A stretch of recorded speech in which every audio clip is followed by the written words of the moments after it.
How you doing? James Spartan here in JTech, and I'm going to show you the brake inspection on the air brakes, these drum air brakes on this trainer system. So there is going to be a little bit of a lack compared to a normal on-the-road rig.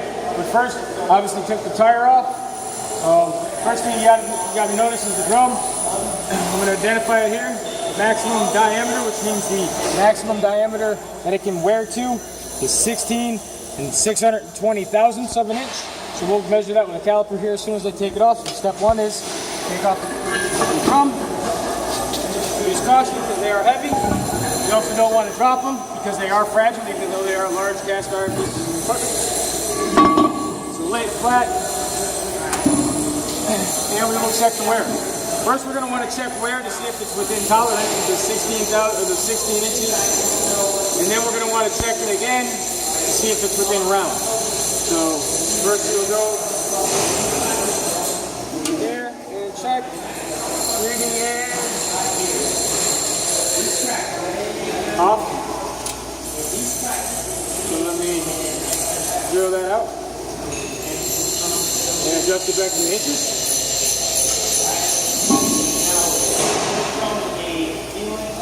Here it is 16 inches and 544 thousandths. Now I'm going to check to see if it's within round. So we check it 90 degrees from there. And we have 16 inches and 540 thousandths. So there's about a 400 or 4 thousandths of a difference, which is possible, just that I don't have it exactly right. So I will believe it is close to being within round.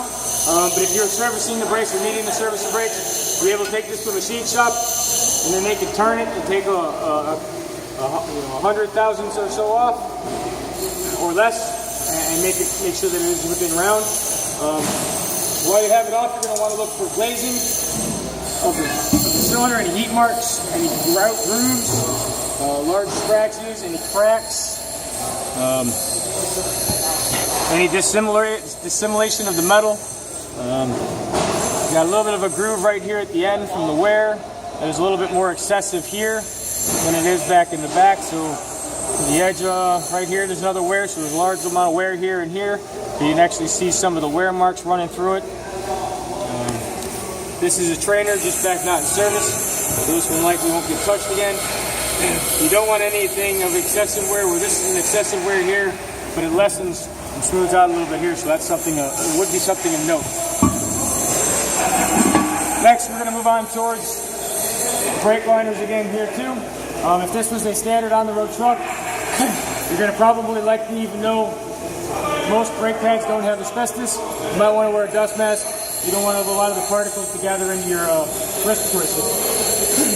So, otherwise you develop cough, which is bad. The brakes you want to look for at the liners, the brake pads, or the brake shoes, looking to see that these have a wear down to about 1/4 inch. But you want to check on the manufacturer just to make sure what their specification is. But these can be down to 1/4. So you want to look for any glazing over, any heat marks, any missing material. You're going to look top and bottom. You want to look for an even wear pattern across the sides. This one here has a little bit more wear at the edges. On some of them you may have more wear on the edges than in the center, depending on how they are adjusted. On the thickness here, you want to see how bad of the different thicknesses they are. This one here at the end, about 3/4 of an inch right there. There's your, and in the middle, we're just under 1 inch.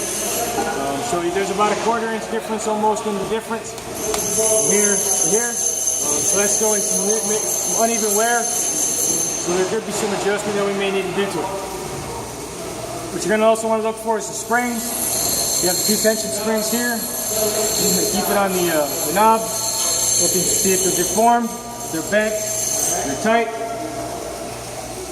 You have your other connection rod spring on this side. So again, you're going to want to look for anything excessive damage, any excessive movement. Where this one here has a lot of wear back and forth. So there, definitely during the replacement of the next set of shoes, you definitely want to replace the hardware. Throw it away. Most of them come with a new hardware kit. Put a new one on when you're replacing the shoes. Look at your rollers and your springs. Look to make sure the springs aren't dented on your two rollers. Make sure the rollers are level on the cam. This one here you can see that's a little bit out of adjustment, but this is just a trainer. So it's right now they are caged, so it may just be out of adjustment a little bit. This here is one of your dust shields. This is a little loose. Means that we maybe missing a bolt in there on the spider. The spider is this inner portion up in here, which I already see it was missing one piece of hardware here. So there's a number of bolts missing on this one. So definitely, again, you want to look for any hardware that's missing. As we see, there's a bunch of hardware here. Just check for damage on your spider. Anything deformed. You're going to want to check up your S-cam, your camshaft. You got a seal on the front and a seal on the back. So you want to check for excessive amounts of grease. You have a grease shirt right here, which obviously during the adjustment probably be a good time to put a little bit of grease in there. Give it a couple pumps, wait for it to come on out.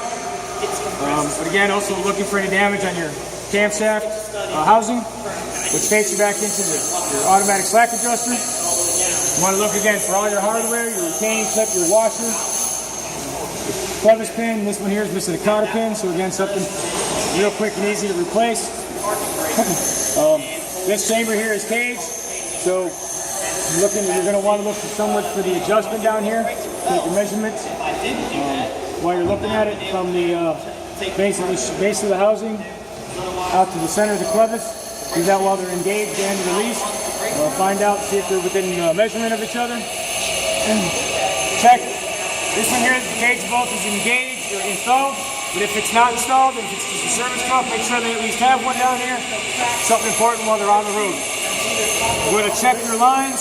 Your air lines up here, your fittings, make sure they're tight, make sure they're not rubbing on against anything, not chafed, dry rotted, cracked. Right now with no air, you're not going to see any air leaks. Spray some soapy water on it, look for any minor leaks or any cracks in there. Again, some slack on your slack adjuster, look for put some grease on it, see if you can get some grease to come out of it. So that way it's properly lubed. Have an assistant up in the truck, engage and release the brakes. Watch the proper movement of your brake chamber, proper operation inside and outside of the air, releasing and engaging of the chamber. And then just watching overall the area of the brake system. Other than that, now we'll go throw the drum back on and put the tire back on. That's a quick little explanation of how to inspect the brakes. Thank you very much.